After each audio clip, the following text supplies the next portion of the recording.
Hey everyone, and happy Friday! If you don't know me, I go by Clara, and I am a character illustrator and comic creator. Today we'll be chatting about a new render method for this piece, creating my studio space, starting my small business, and preparing my shop for launch. Each of these topics I have broken down into chapters for your convenience. So let's begin, shall we? First and foremost, I want to briefly touch on the start of the piece before we move on. This is an illustration of Azaira, one of the main characters in the comic or graphic novel. I wanted to practice more action poses, as the story itself has combat and conflict in it, and the last thing I want to do is draw a weak pose or a dull angle. So here I sketched her out mid-action. The new method I wanted to try was a shadow layer where you erase the areas light will hit it. Not only that, I used blurring to soften out the rounded edges where the shadows stretch and wrap to give it a more tangible look. I will touch back on this again and at the end to discuss my thoughts on the different render and resulting piece. Now, on to topics that have been sitting in my mind for some time.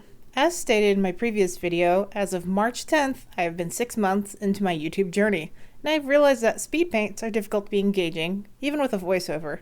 Now, that is more likely a me problem, not doing enough fan art, whatnot, but I'm quite attached to my characters, so it's hard for me to want to draw anything else. I have only been really able to do speed paints up to this point, with a few traditional media videos sprinkled here and there. I enjoyed recording real-life footage, but I was very limited in what area I could find to record art, or the recording was shaky due to awkward camera placement and limited area. And that definitely needed to change. I needed a dedicated space for my art, my work, my business. Luckily for me, there's a little nook in the master bedroom, about 5 by 7 space, which is enough room to stick a table and storage to create a mini studio. It has a big window and a tiny window, great for light and recording. There will be a future video covering the creation of my studio area, so if you want to tag along for that process, be sure to follow the channel to watch its transformation. And once the studio is in its place, I will be launching my shop and small business, as it will provide ample space to work. I've yet to create an LLC, and being a half a year in, it's given me time to reflect on my branding. While I use Clara as a pseudonym, part of me feels that Clara's art, while it works, doesn't really reflect the level of professionalism I want my branding to have. I want to sell art products, I want to print and publish graphic novels, and imagining Clara's art stamped on these doesn't really make me feel excited, you know? I am still small enough and new enough to sit down and decide a branding choice when I create my LLC, which is very soon. Clara's art sounds like a for fun account, a hobby account. Does that name strike you as professional?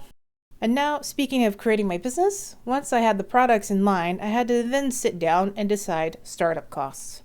I wanted to sell prints, stickers, fun goods that usually reflect what you'd expect for comics and anime related products. I will be creating products from my own story, as well as fan art and other creative items that pop into my head. But to create those, to start I would need a cricut. Those range a few hundred used and up to $429 retail price. But to cut those stickers, it needs something to cut, so I need a printer.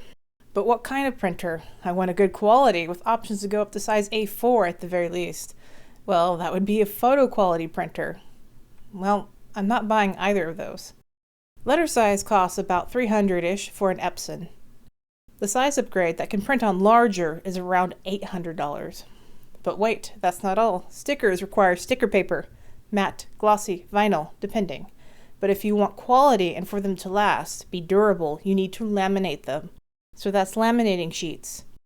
Prints? What about prints? You need decent paper. Most folks recommend archival paper. But we haven't even touched the world of wear, tear, refill. You need to replace or wash, restick your cutting mats, replace the blade when it dulls, refill the paper, refill the inks, buy more paper. Then we have time to add in. Time to set up the cricut cuts, print out the sticker sheets, which takes time, laminate the sticker sheets, and you can wrinkle the laminate and have to redo it. Then it takes time for the cricut to cut that sheet. Then you have to remove the stickers from that sheet.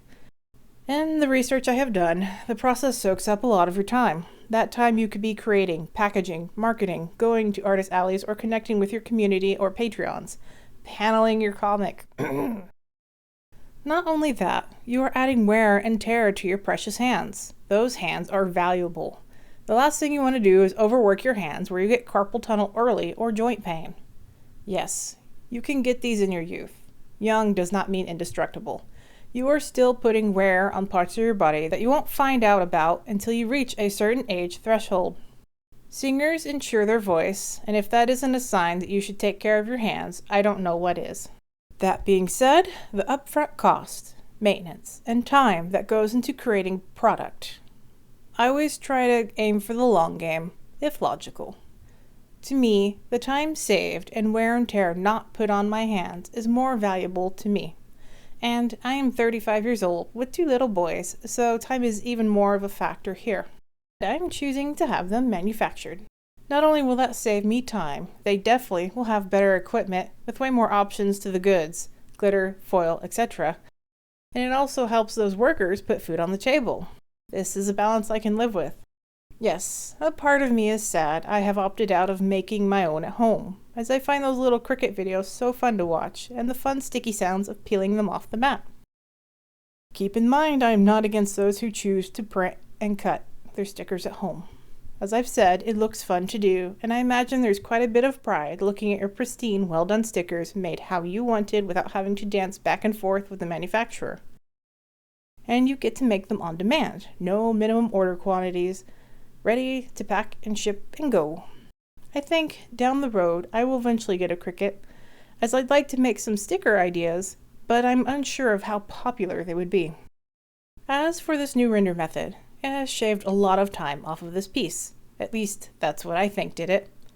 I accidentally forgot to hatch as I was so absorbed into the method. In the end, I enjoyed the shadow overlay method, as I still struggle with contrast and color pops, so this really assisted in that. On another note, this was the last picture I drew in Clip Studio 1.0. When you hear this, Clip Studio 2.0 has been released, and I really look forward to playing with all the new features. I'm especially excited about the blending, but I will touch on that in another video. My final thoughts on this piece, it came out really clean, and that was my first time painting fire, and it turned out great. My only regret is that I failed to give Azaira's posture any bracing or impact from the power of her magic. She looks a little stiff, even if there's some dirt sliding at her feet. I'll try to remember next time to give her form some more oomph. I want to make my action panels as amazing as possible. Thank you everyone for hanging out with me in the video.